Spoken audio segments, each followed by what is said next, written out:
Okay, welcome everybody to our second in our series of Your Key to Managing During Uncertain Times. I'm Maureen Campiola, and I am the marketing person for Your Key to Senior Living Options. And welcome to everybody. I'm going to turn it over to Lisa Honka, our owner, and she is going to introduce our speaker today and say a few things. So there you go.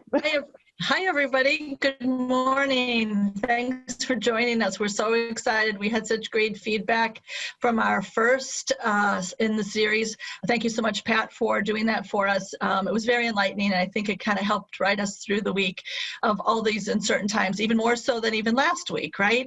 So this week, we are going to be hearing from Lucille, and she's going to be speaking on now is the time to make friends with ourselves. So I'm excited to hear what she has to say. During this pandemic, we've spent a lot of time with ourselves and our very close loved ones. So go ahead, Lucille. Why don't you start? And at the end, we're going to take some questions. So thank you so much. Good morning. I'm Lucille Karatzas, and I'm a licensed clinical social worker with the TLC program. I have been a social worker working with the elderly and their caregivers for almost more than 30 years now. Well, I'll start talking even without the slide. I wanted to introduce TLC services. We are a group of 20 retired mental health professionals. We have, next slide. Nope, the one before that. Thank you. Okay. We've been an organization for about 3 years. As I said, we are a group of retired mental health professionals. We are licensed and insured and consist of about 20 social workers, mental health counselors, marriage and family counselors, and psychologists. We provide educational sessions, trainings, support groups, and one-on-one counseling. We provide all of these services at no cost because we are all volunteers, and we do have support from United Way, and we do appreciate our partnership with Your Key for Senior Living Options. We are providing this presentation today through Zoom because of the COVID-19 times, and we're all learning how to adapt to these times. As I mentioned before, we provide all of our services at no charge, but we do ask for a small donation. Next slide. Okay, so the topic that we chose for today's presentation is now is the time to make friends with ourselves. And why do we need to do that, particularly at this time? Well, as you all know, this is a particularly stressful time. This is a particularly stressful time. We may notice that people are more irritable. We find ourselves more irritable. We may be more critical and judgmental. And when we are unsure, when the situation in our lives is changing so much, we react internally and externally. And so it's important that we pay attention to our inner voice.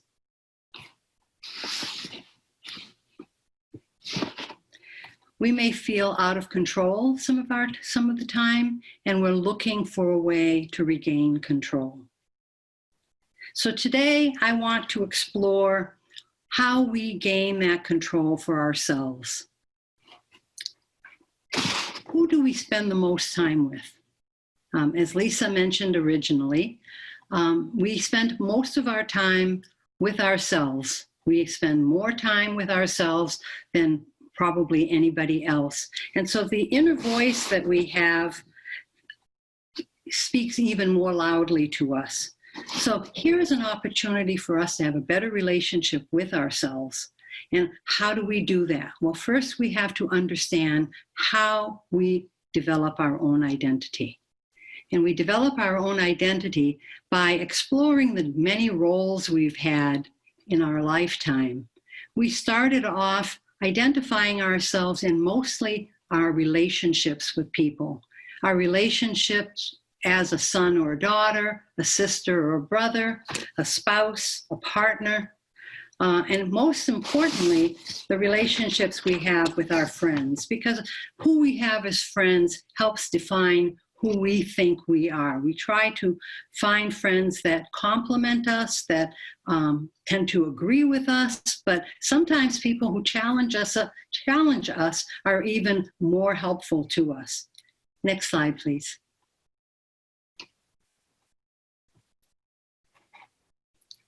So as we develop our identity, we look at our relationship with our siblings.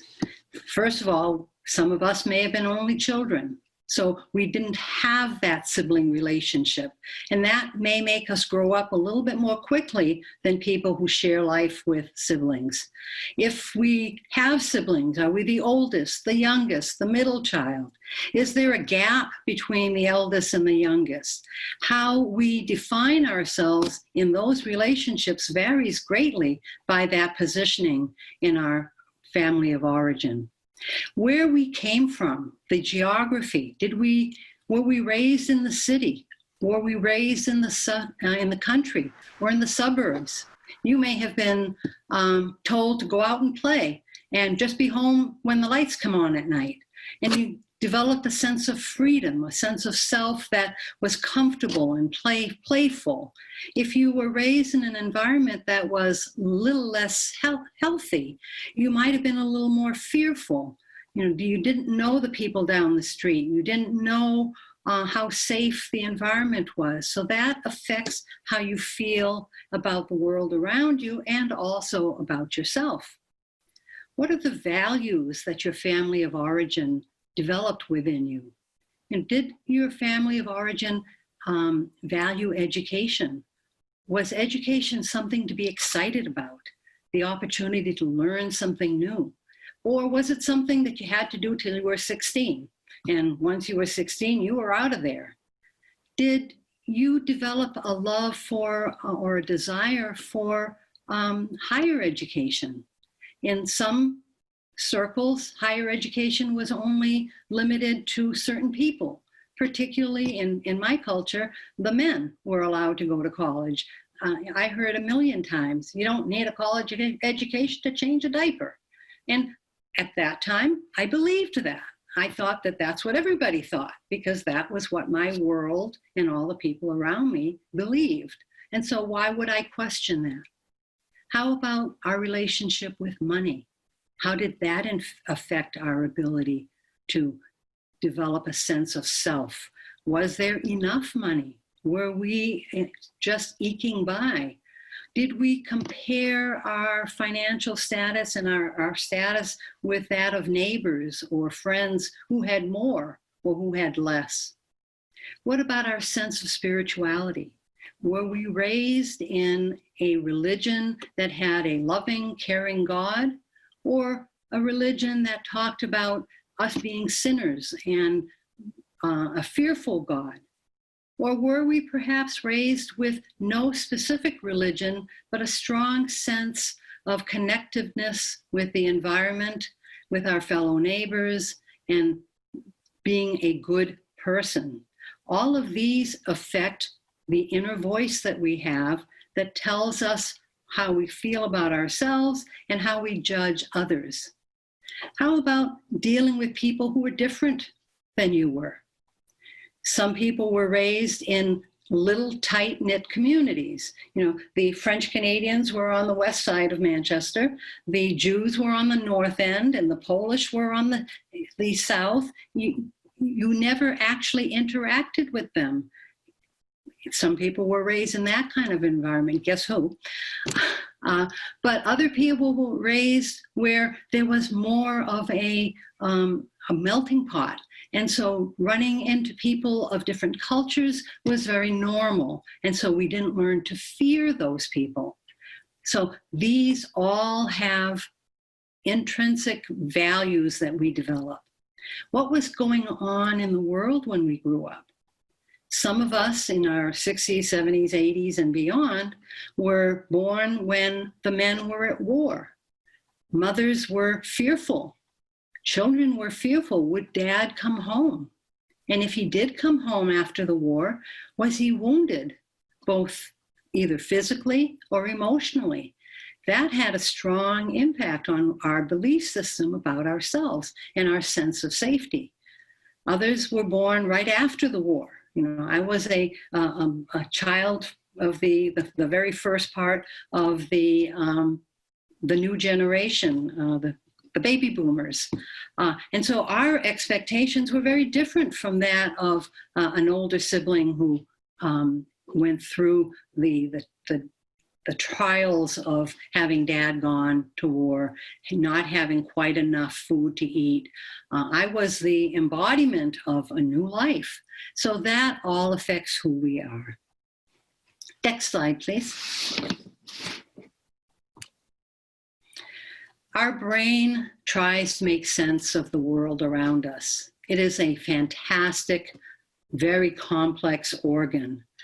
But in simple terms, it tries to look at what we observe, what we hear, and what we see, and tries to make sense so that we develop a sense of who we are. It picks up positive messages such as, gee, you know, you're smart, you're funny, you've got great potential. It also picks up negative messages from all over the place. Some of the negative messages that we may pick up is, you're not too smart.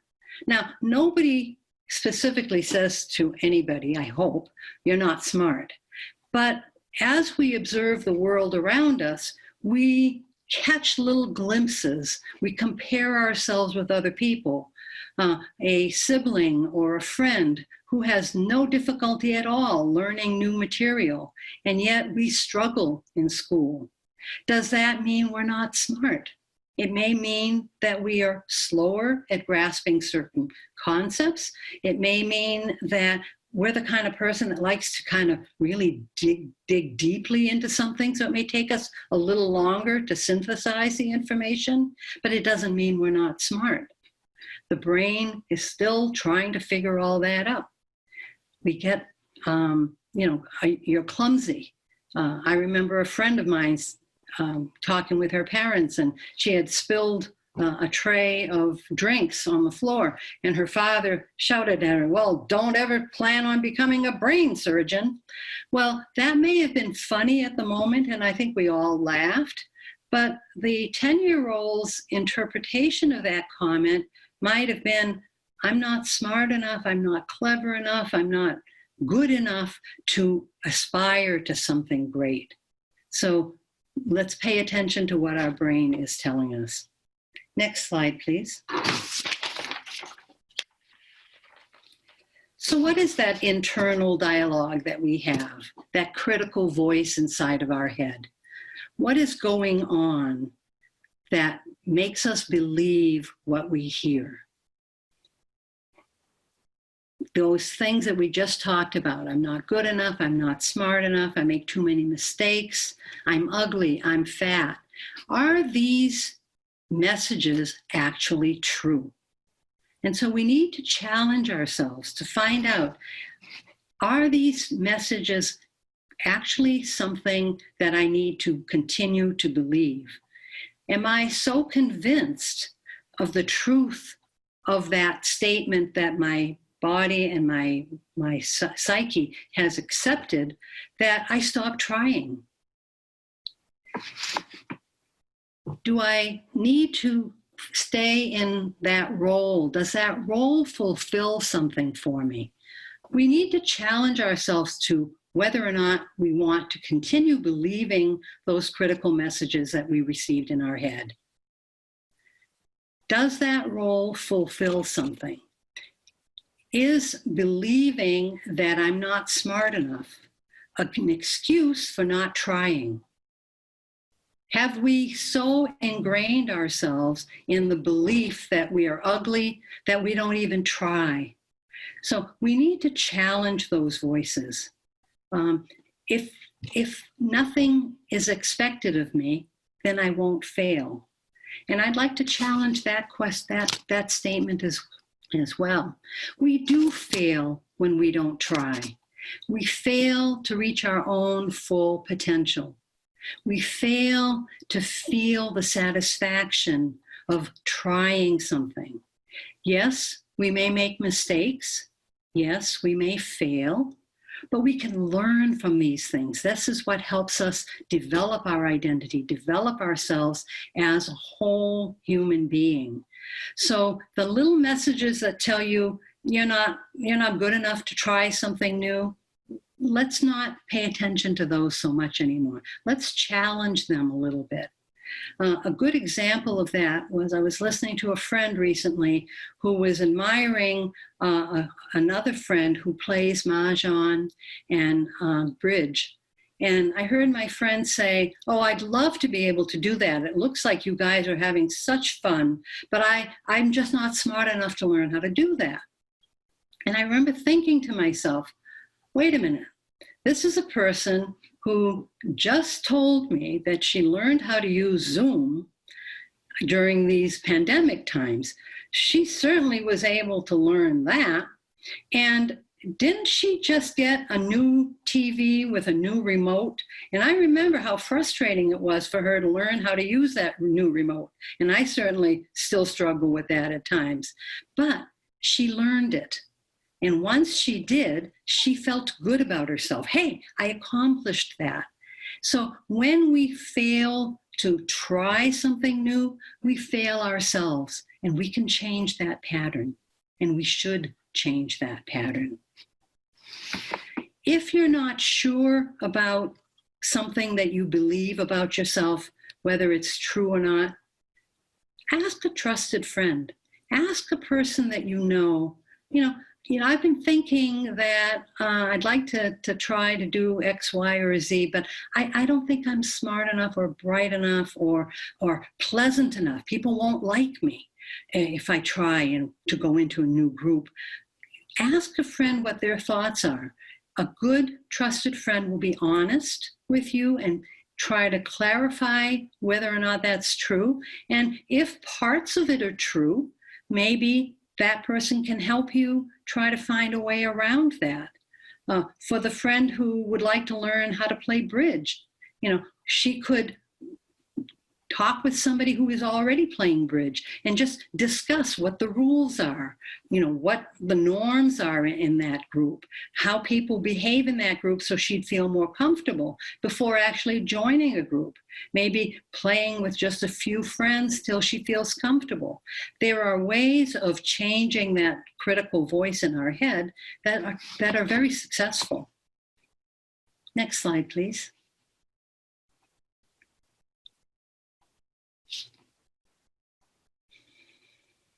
So how do we change that internal dialogue? Well, first, we need to let go of the need to be perfect all the time and the need to be right all the time. Winston Churchill once said, "Perfection is the enemy of progress." And how true that is. If we are looking for perfection, first of all, we're not likely to find it. So let's be real. Even trying to be our best is very different than trying to be perfect. And certainly preparing this presentation reminded me that I need to learn that lesson over and over again. And there are many lessons that we've learned through life that we think we've learned, we think we've bought, and then all of a sudden we find ourselves saying, "Oh no, this is not good enough, it's not perfect yet." And we get ourselves all stressed and all anxious. And we need to remind ourselves to let go of that need to be perfect. I like to think of a goal for myself as to be content rather than perfect, rather than even happy. Having a goal of being happy, that's a little too much stress for me. But a goal of being content, to look around the world and see the good that there is, even amongst all the discord and changes that we're experiencing. Looking for the good is really invigorating. So let's go of that need to be perfect, and let's let go of that need to be right. You know, that whole idea that I have the right frame of mind, what I believe is right, and otherwise, and then everybody who believes other than me must be wrong. Well, first of all, life is not black and white. There's a lot of gray, and thank goodness for that, because we can agree on some things and disagree about other things. But just because I disagree with you about this thing doesn't mean that I don't admire you or agree with you on other things. Let's try not to see things in shades of black and white. Let's look for common ground whenever possible within ourselves as well. Allow yourself to be who you are. Focus on becoming yourself, not trying to become what somebody else is. We can have people that we admire, and that's fine. We can admire certain qualities, we can admire certain traits. We don't have to be them to be good. We can be ourselves. Next slide, please. So the goals that I had for you throughout this presentation was to instill the idea of having you learn to be kinder to yourself, to forgive ourselves our mistakes. People sometimes think mistakes are an awful thing, and none of us likes making mistakes. But if you've never made a mistake, you've never lived. There is no way you got to be the age you are today without having made some mistakes. And so forgiving ourselves our mistakes, learning from them, trying to understand what led me to that. Was it that I was stressed and I'm angry at the world, and you just happened to be in the right place at the wrong time, and my anger ended up landing on you? If that happens, forgive yourself. Understand that that's not who you are as a whole person. You are a human being that is able to make mistakes and grow from them. So let that go. Don't become identified with that error. It's okay to feel regretful, but if we live in that negative space, then we turn into anger, and we turn into guilt. And to me, guilt is a wasted emotion. If you find yourself thinking and living feelings of guilt, put the stop sign up and say, wait a minute, that's not who I am. I'm going to learn from this, and I'm going to move on. Maya Angelou said it very well when she said, I did then what I knew how to do. Now that I know better, I do better. What a kind way of talking to yourself. Choose your thoughts. Choose to allow them to blossom or to allow them to change. It is your choice. It's in your control. Next slide, please. This is my favorite cartoon. The caterpillar is talking to the butterfly. And the caterpillar is saying, you've changed. And the butterfly says, yeah, we're supposed to. And that is true. It has been true all of our lives. We have changed so many times. We are constantly changing. And that doesn't change, that doesn't stop when we get older. We have the ability to change. We can choose who we want to be. We can choose who we want to associate with. We can think about positive voices in our heads and make that real. Our brain doesn't know the difference between a voice that is spoken and a voice that is in our head. It believes both. So why not choose to believe the positive? Now, I could choose to believe I'm not bright, or I could choose to believe I've got great potential and I can do many things. Why not live in the world where that more positive view is predominant? Next slide, please. Talk to yourself like you would talk to someone you love.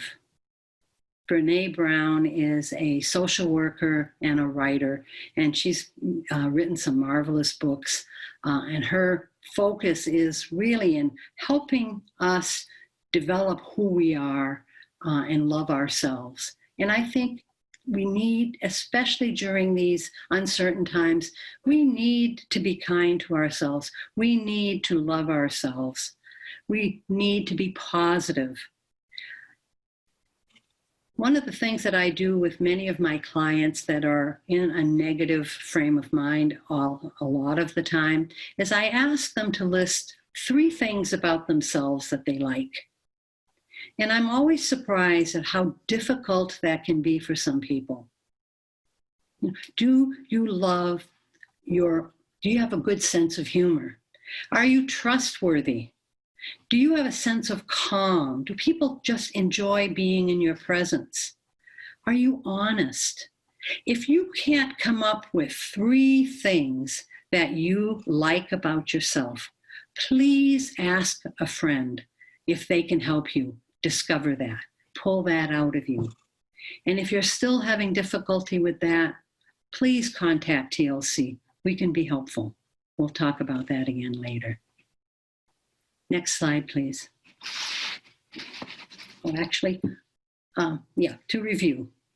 The first thing we want to do is to acknowledge our reactions to the unsettling times. Stay still within yourself for a few moments and pay attention to how you're feeling. Are you feeling stressed? Are you feeling a little angry? You've had to give up a lot of your activities. People who go to restaurants regularly have missed that social interaction. We're grieving these losses. Those of you who were on last week's talk with Pat really got a good sense of how these losses feel like grief. And we have a right to feel those feelings. So acknowledge them, acknowledge the feelings. Be more forgiving of yourself. Okay? If you are more forgiving of yourself, there's a much better chance that you will be more forgiving of others. Practice tolerance. Again, you don't always have to be right. You can have the pleasure of knowing in your heart that you are right without putting it in someone's face. Letting them discover that is even more enjoyable. Bring different experiences and expectations to your life. Don't be afraid to try something new. Allow yourself the pleasure of making mistakes and learning from them. Also, going back to the issue of tolerance, when someone is reacting in a negative way towards you or the environment, you really don't know what they've been through that day. You don't know what kind of situation they're in. It's always kinder to give them the benefit of the doubt. First, that's a kind thing to do. And secondly, when you're in that mode, you calm yourself down. And that's what we really want, particularly in these times. We want to be as calm as we can be while there's chaos all around us. We may not be able to control the chaos, but we can control our reaction to it. And so we don't always have to rise to the bait. We can let something go. And personally, I find great pleasure in just saying, I see your point. I, don't happen to agree on this particular point, but we can agree to disagree. Rather than escalating, and then I get nervous, I get anxious, I leave not feeling good about the interaction. So allow yourself that pleasure. Let go of some of those negative messages that we've discovered that you may have in your head. When we're done with this talk, I encourage you to take some time and just look at yourself, look inside you and say, what are some of the negative messages that I'm carrying with me, that I've carried with me all my life? Do I want to challenge them? Are they true? It's part of the growth process. And when we are changing, when we are growing, we are alive. And that's really what being human is like. It's trying to be the best we can be. take control of your thoughts, try to eliminate some of the negativity as much as possible, find new words, new messages. I'm capable. Look at what I've done. I've accomplished this, this, and that. You know, I've gone from being a child who didn't even know how to talk to somebody who's actually speaking in public. Surprise, not something I ever thought I would do. Allow yourself the pleasure of accomplishing something. And finally, be kind to yourself. If you do nothing else, learn to be kind to yourself. What that ends up doing is it calms you, it makes you feel good. And when you feel good, it's like throwing a little pebble on still water. You throw the pebble on still water and there's a ripple effect that happens. So if I feel good about myself, I'm more likely to feel good about you. I'm more likely to feel good about my neighbors. And that's how we change the world, one ripple at a time. I hope you found this helpful. And I'm going to send this back to Maureen. Okay, thank you so much, Lou. That was awesome. We are going to move on now to some questions that we received. Lisa's going to ask some questions of you, and then we're going to pause the video and open it up to the people that are right here.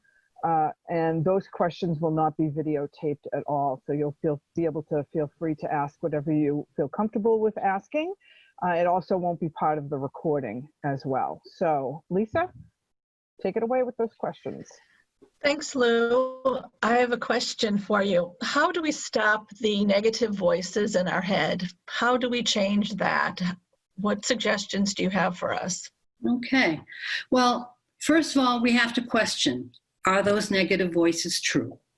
We explore that. We pay attention to what they are, and we also pay attention to how they feel in our body.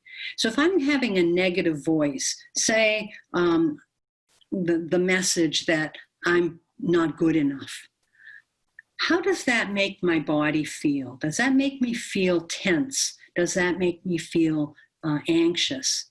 If that's the reaction my body is having, then it's an indication that it's something I may want to pay attention to.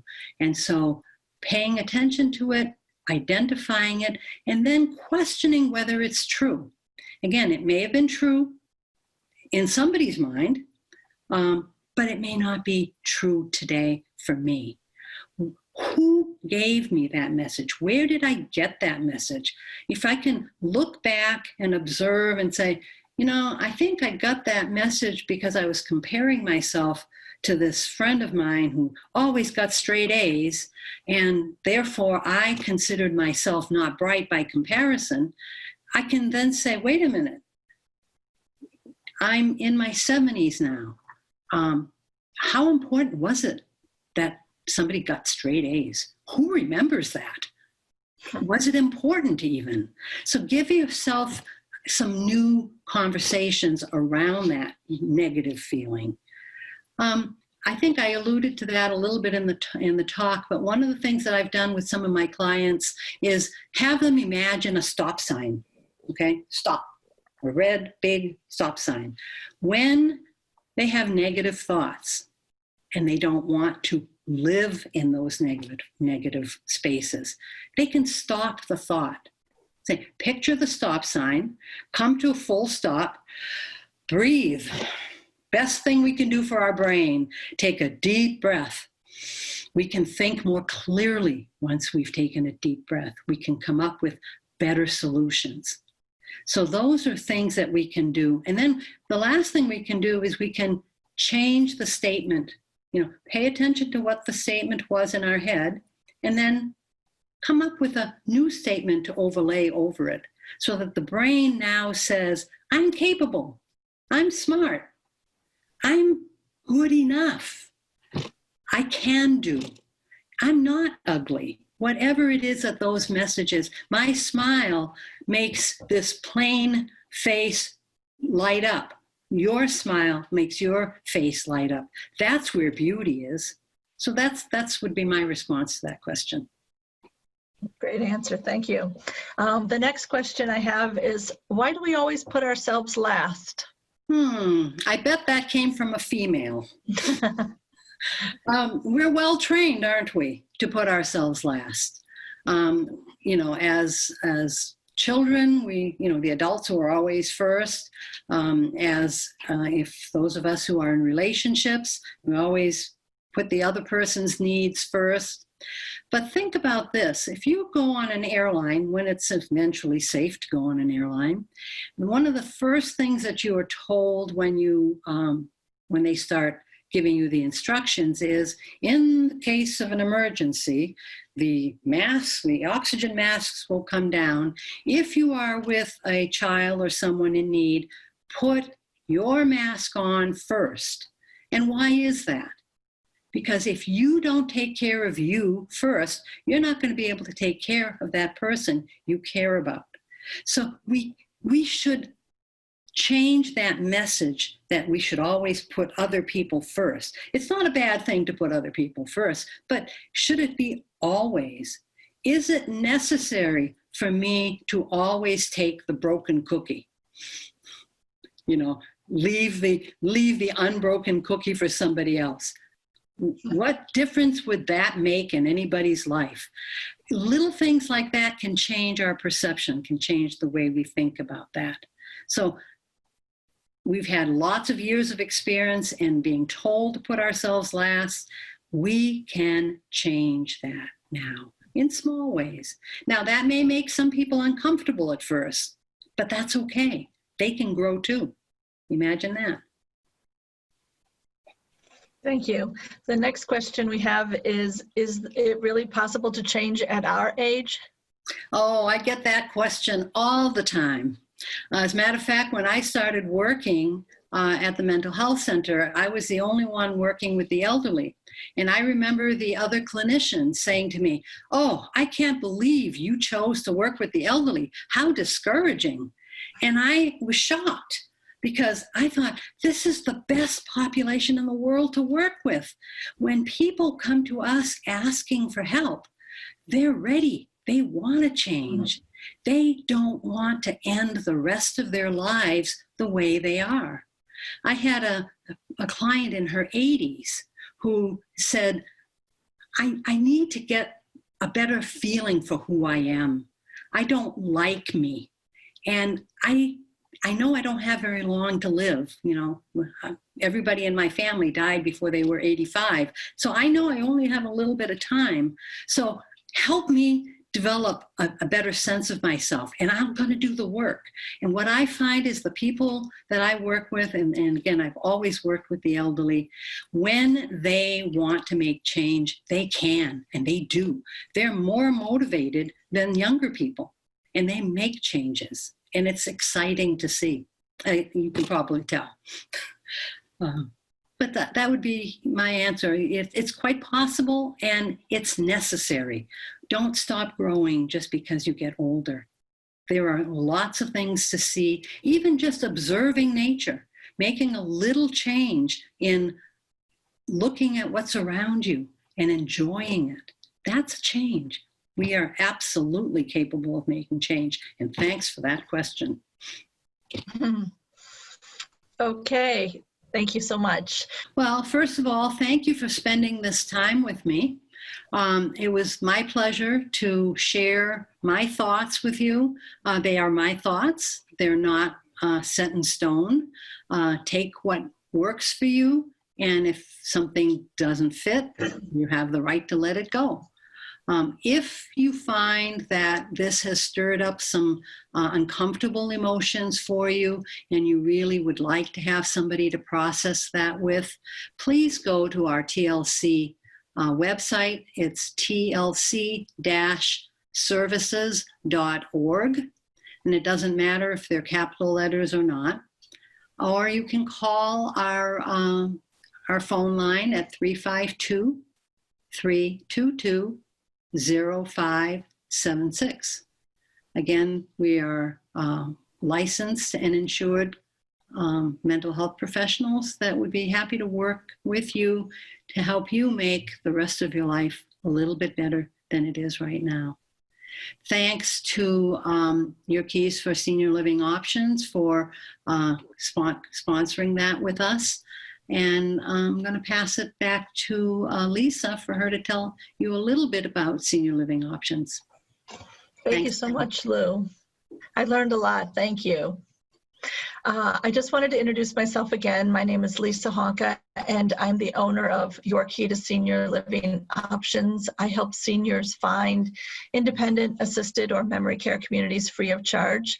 I am here in the Villages. I've been a senior living advisor for over 10 years, and I started my company 4 years ago because I thought it was complicated finding senior living and understanding what each one of them offered. I work with about 60 different communities and have about 250 referral sources. And I really, again, want to thank Lou and TLC for putting this together with us.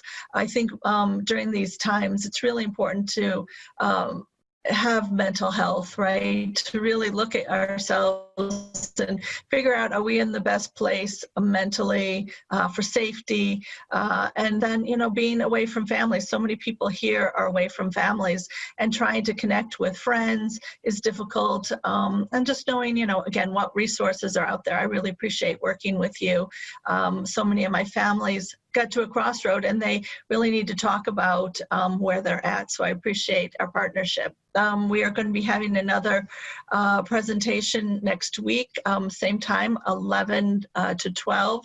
Maureen, do you want to discuss the next topic? And again, I want to thank my partner, Maureen, who I work with in New Hampshire, oddly enough. So I found a friend 4 years ago when I started my company. Maureen has helped me.